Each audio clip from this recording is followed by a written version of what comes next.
আমরা লাভটা কি গাড়ি আটকে রাখি লাভ কি সব গাড়ি চালিয়ে দিই আপনার গাড়ি চালিয়ে সব গাড়ি চালিয়ে দেবো আমরা কাজ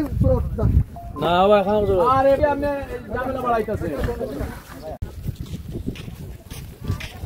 বাংলা ভাই না মানুষ এটা পথচারী রাস্তা মানে কারণে যে দুর্ভোগ মানুষের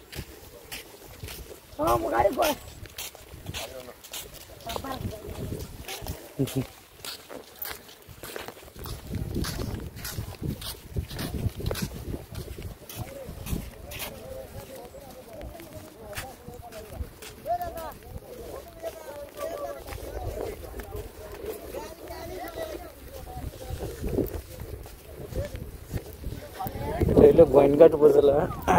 যে মাতৃতল গোয়েনঘাট যে রাস্তা ব্রিজ সম্ভবত নাম আচ্ছা